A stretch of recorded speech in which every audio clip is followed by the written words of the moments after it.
Alhamdulillahi hamdan syakirin. Wassalatu wassalamu ala Muhammadin al-mab'uthi rahmatan lil alamin wa ala alihi wa sahbihi wa man ihtada bihudahu wa amila bi sunnatihi ila yaumiddin. Fa inna khairal hadithi kitabullah wa khairal hadi Muhammadin sallallahu alaihi wasallam wa syarrul umur muhdatsatuha wa kullu muhdatsatin bid'ah wa kullu bid'atin dhalalah wa kullu dhalalatin finnar. Wa qala Rasulullah sallallahu alaihi wasallam, ittaqillah haitsu ma kunta. Masyaallah muslimin, jamaah Jumat rahimakumullah.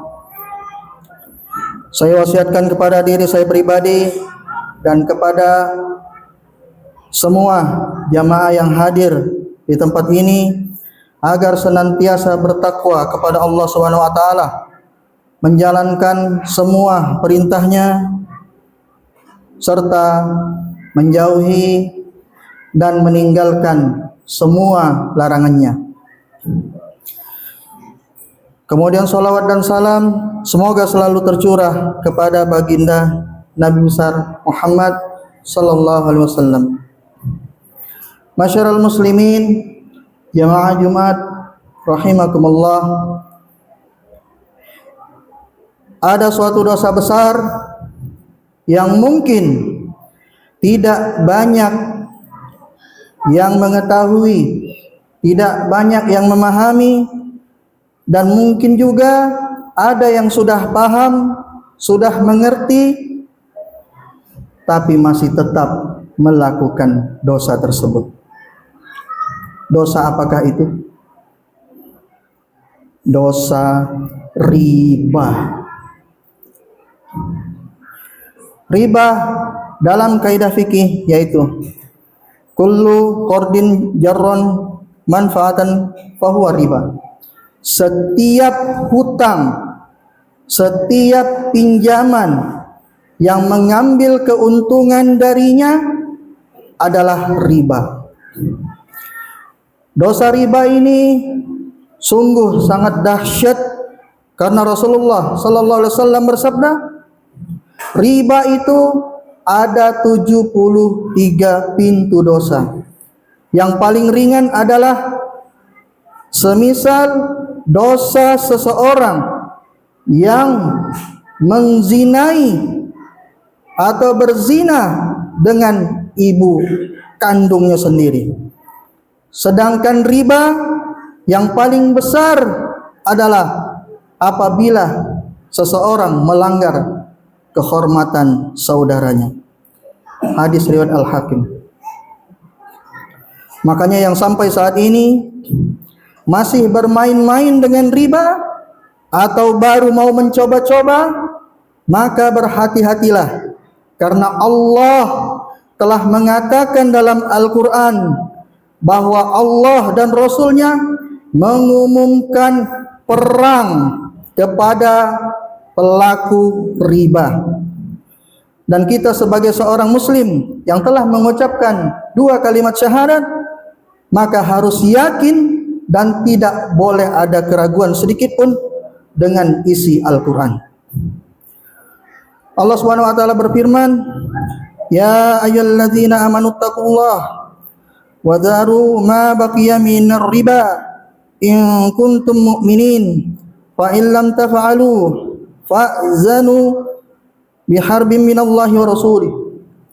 Hai orang-orang yang beriman, bertakwalah kepada Allah dan tinggalkanlah sisa riba jika kamu orang-orang yang beriman.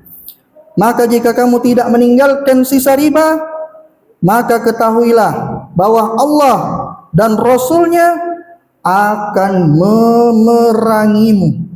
Al-Baqarah 278-279. Masyarul muslimin, jamaah Jumat rahimakumullah.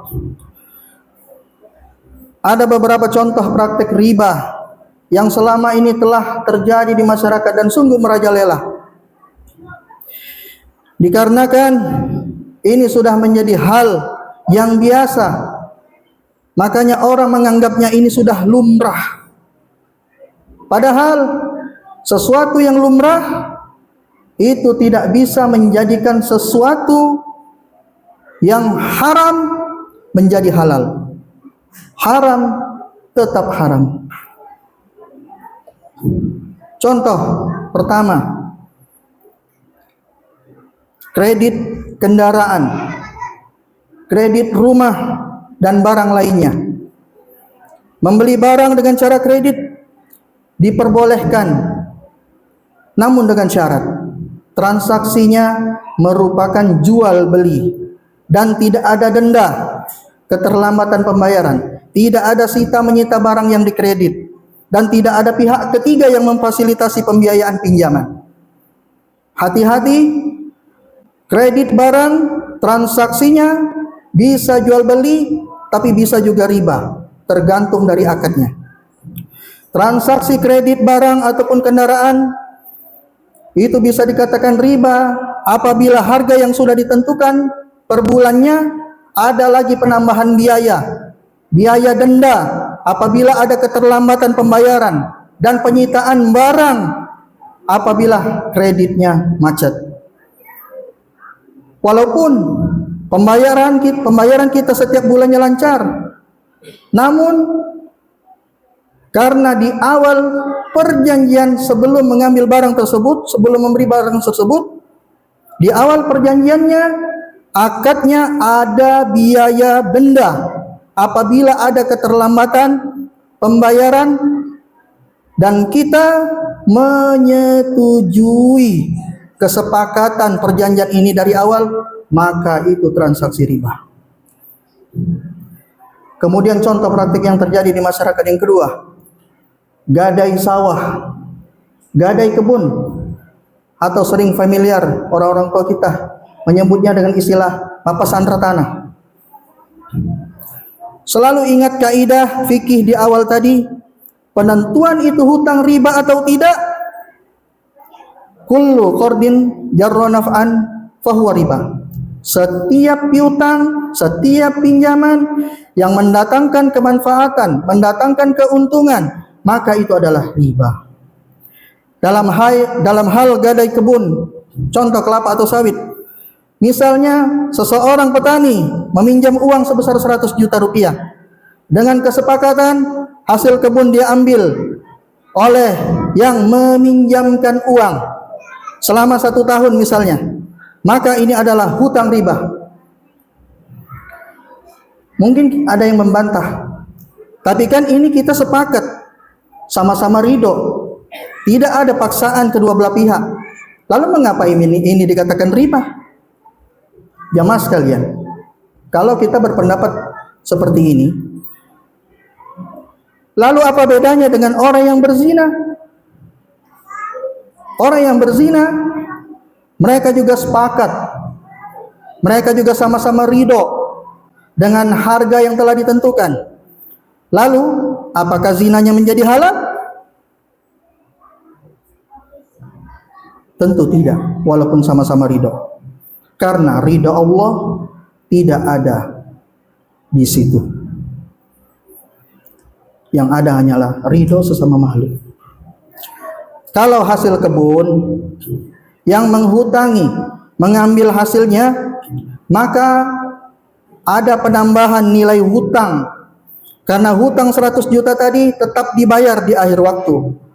Kalau konsepnya seperti ini, bagaimana petani tersebut bisa membayar kalau hasil panennya bukan dia mengambilnya? Ini sangat zalim sekali. Kalau begini konsepnya, tentu yang kaya makin kaya, yang miskin makin miskin. Maka dalam hal ini lebih baik petani tersebut menyewakan saja kebunnya sebesar 100 juta, misal dalam tempo 2 tahun disewakan.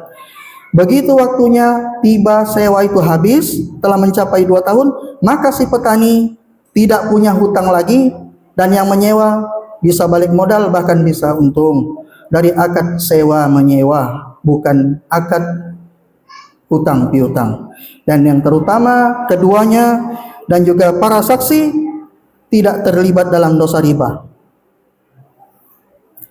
Dari Jabir radhiyallahu anhu, Nabi sallallahu alaihi wasallam bersabda, "La'ana Rasulullah sallallahu alaihi wasallam akilar riba wa mukilahu wa katibahu wa syahidaihi wa qalahum sawa."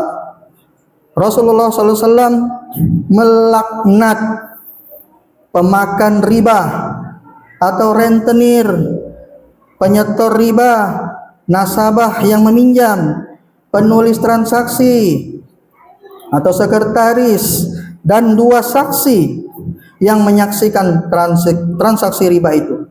Kata beliau, semuanya sama dalam dosa. Hadis riwayat Muslim. Kemudian contoh berikutnya, adanya perbedaan harga antara petani yang ada pinjaman dengan petani yang tidak punya pinjaman.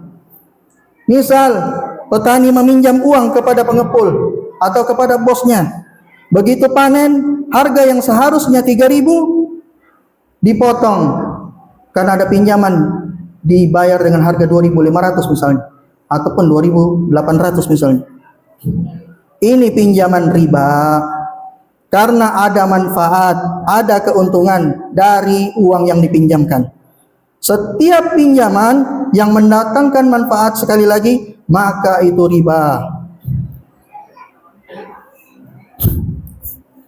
Kemudian contoh keempat, petani atau calon pelanggan baru yang akan menjual hasil kebunnya, baik kelapa ataupun sawit, kepada pengepul, kepada bos yang memberikan pinjaman. Maka ini pinjamannya riba karena ada manfaat, barang masuk karena diberikan pinjaman. Makanya penting bagi para pengusaha, bagi para pengepul, tidak boleh ada syarat dan paksaan dengan uang pinjaman harus petani tersebut menjual hasil kebunnya kepada dia. Karena hutang piutang murni sosial, saling tolong menolong. Karena kalau ada manfaat dari pinjaman, maka itu riba. Termasuk juga apabila ada petani yang masih ada kasbon atau ada hutangnya dengan bos yang lama, lalu meminta untuk ditutupi kasbonnya dengan bos yang baru atau dengan pengepul yang baru, lalu dengan syarat akan pindah langganan dengan menjual barangnya dengan bos yang baru tadi, dengan menutupi kasbon dengan bos yang lama. Ini juga pinjaman riba. Maka dari itu, apabila ada pelanggan yang ingin kasbon, pelanggan yang ingin meminjam uang, maka kita harus murni menolong, dan kita tidak boleh memaksa, tidak boleh mengharuskan petani tersebut harus jual hasil kebunnya kepada kita sebagai pembeli sawit atau pembeli kelapa. Yang kelima, ini sungguh sangat merajalela dan benar-benar nyata di kehidupan kita, yaitu uang mekar. Uang mekar, pinjaman online, dan pinjaman untuk modal usaha di bank.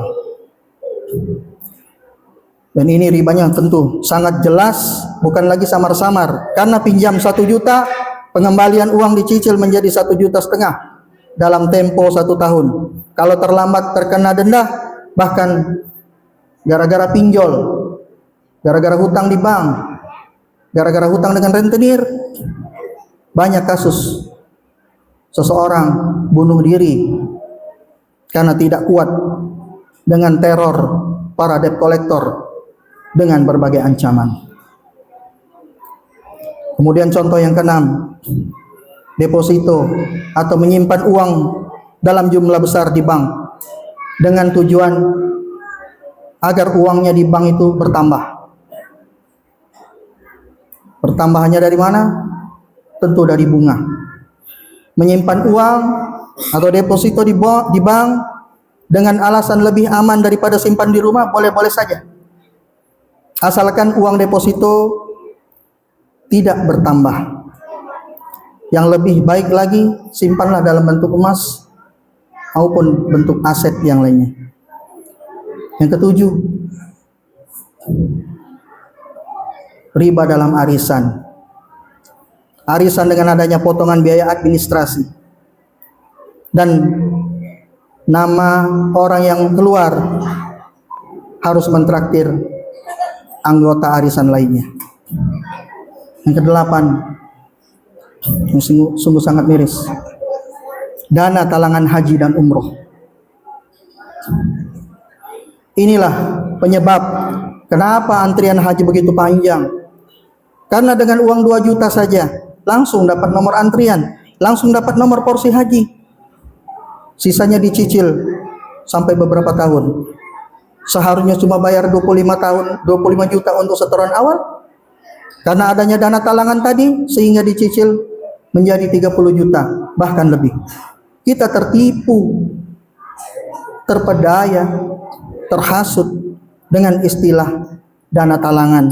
Padahal sebenarnya kita dipinjami uang dengan pinjaman riba. Seharusnya haji hanya wajib bagi yang mampu. Jangan paksakan kemampuan dengan cara mengambil pinjaman riba. Lebih baik menabung saja. Begitu uangnya cukup, baru kita mendaftar. Masyarakat muslimin, jamaah Jumat rahimakumullah, masih banyak contoh-contoh praktik riba yang terjadi di masyarakat kita. Karena keterbatasan waktu, tidak bisa kami sebutkan semuanya.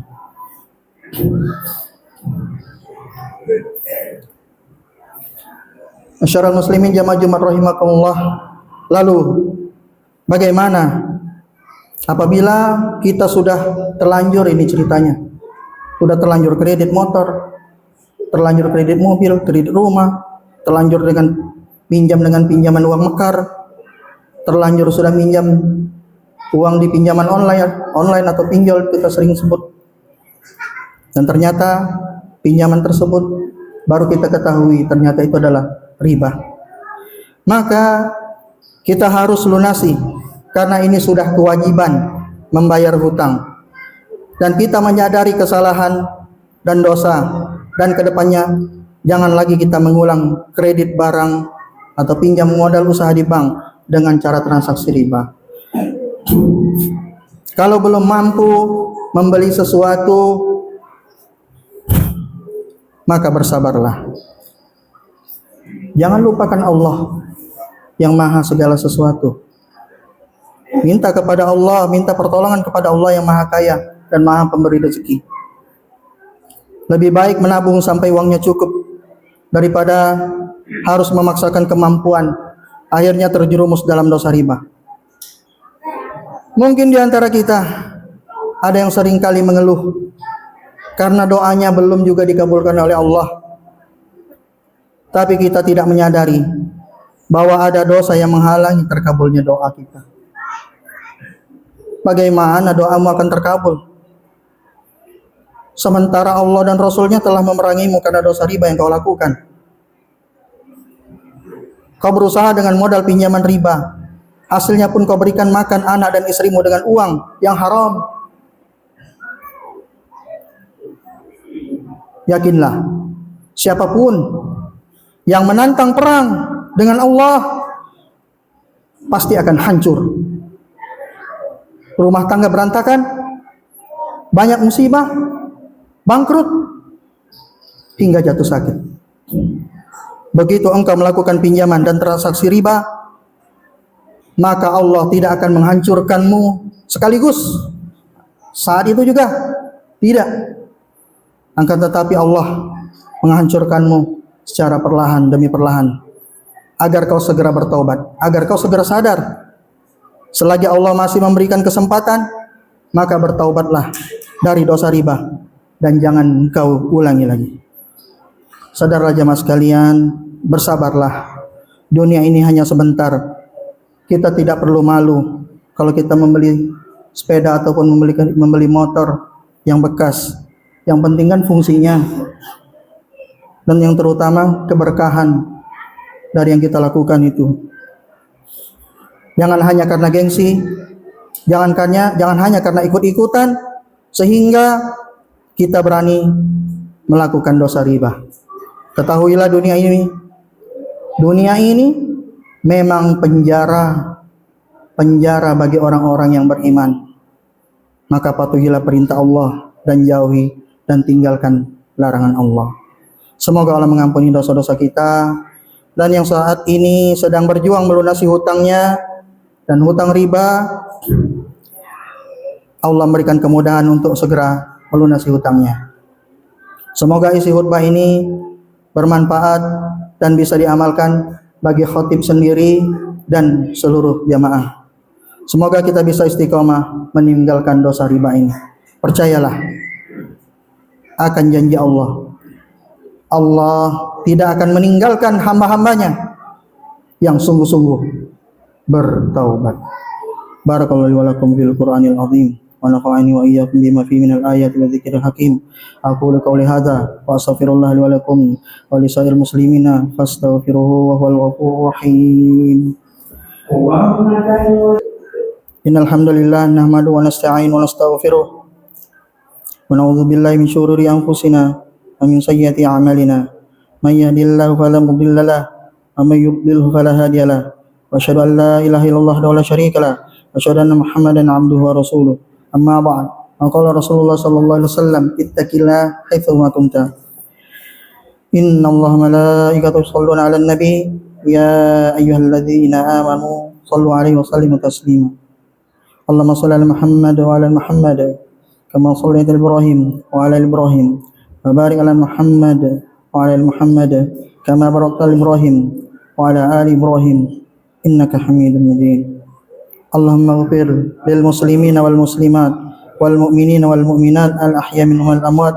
Rabbana atina min ladunka rahmah wa hayyi lana min amrina rasyada. Rabbana hab lana min azwajina wa dzurriyyatina qurrata a'yun waj'alna lil muttaqina imama. Rabbana la tuzigh qulubana ba'da idh hadaytana wa hab lana minka rahmah innaka antal wahhab. Rabbana la tu'akhidhna in nasina aw akhtana. Rabbana wa la tahmil 'alaina isran kama hamaltahu 'alal ladzina min qablina. Rabbana wa la tuhammilna ma la taqata lana bih wa'fu 'anna waghfir lana warhamna anta maulana fansurna 'alal qaumil kafirin. Rabbana atina fid dunya hasanah wa fil akhirati hasanah wa qina adzabannar. Walhamdulillahi rabbil alamin.